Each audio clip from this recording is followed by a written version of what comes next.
All right, ranking member of the House Intelligence Committee, Congressman Devin Nunes, is now preparing to send 8 criminal referrals to the Attorney General, William Barr, over the alleged misconduct during the Trump-Russia investigation. Also, just breaking now, Devin Nunes has filed a $150 million lawsuit against McClatchy News and alleging conspiracy to derail the Clinton-Russia probes. Congressman joins us now at the very latest. Let's start with your lawsuit. Wasn't this the same McClatchy that said that Michael Cohen was in Prague? I knew where Michael Cohen was. His son is a great athlete. His son, he was in Los Angeles with his son, let's just say showing off his son's great talent. He never was in Prague, and they doubled down on stupid. But that's only one example. They did that twice, Sean. So they had dozens and dozens of stories. So a couple of the reporters there were the biggest perpetrators of the Russia hoax.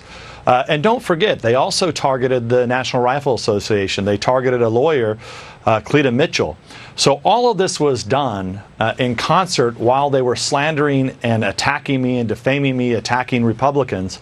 And the whole time they were getting this information from someone.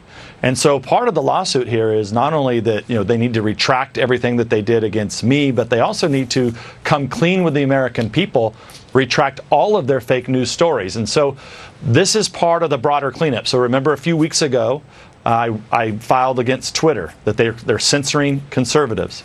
McClatchy is one of the biggest, the worst offenders of this, but we're coming after the rest of them. I think people are just beginning to wake up now that I'm serious. I'm coming to clean up all of the mess. So if you're out there and you lied and you defamed, we're going to come after you. Well, I would add to the list, the cowardly Schiff. I've offered him an hour on the show, and I have a dossier on Schiff. I can't sue him, but I have him in his own words documented. I offered him 3 hours on radio and 1 hour here. I don't know why he doesn't take it up, but he doesn't want to tell you. I guess he's afraid. I got a tape of him colluding with a Russian, or somebody believed to be a Russian, that had compromising materials and naked pictures of Trump. And, he was hyperventilating on the phone call, didn't know it was a hoax. And don't forget, even after that, the Democratic staff followed up. So the media ignored. That's another thing that they ignored. So there's two things that happened in this, right? You had fake news stories that were very slanderous that have got to be wiped away and cleaned off the internet. And at the same time, you had that they would take these stories and ignore them, like the fact that you had staffers here that were attempting to collude with Russians, Democratic staffers colluding with Russians, trying to get information on Donald Trump.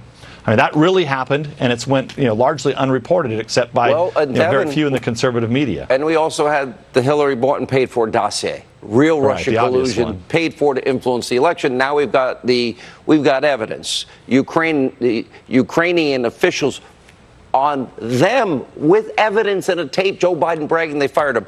I don't have a lot of time. I want to get to the criminal referral issue. I know you begin with 8, but there might be more. What can you tell us, and how soon? Yeah, so simply put, there's 5 that are straightforward. So 5 on lying, leaking, obstructing Congress. Those are five specific names. There are 3. One is a global leak referral. So remember, there's been, everybody knows about the leak between General Flynn and the Russian ambassador. We don't know that that's ever been investigated, but there's about a dozen others.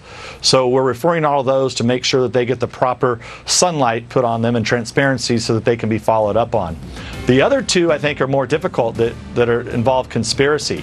I think there were a bunch of people who wanted to be the next Watergate deep throat within the FBI and DOJ, and they were leaking, and they were proud to do it, and they were all conspiring together, and that's what we're asking the DOJ to look into. If we don't hold them accountable for this abuse of power, this corruption at the highest levels, to first influence and help one candidate over another, and then literally upend the election of the American people, it will happen again and again. We'll lose the republic.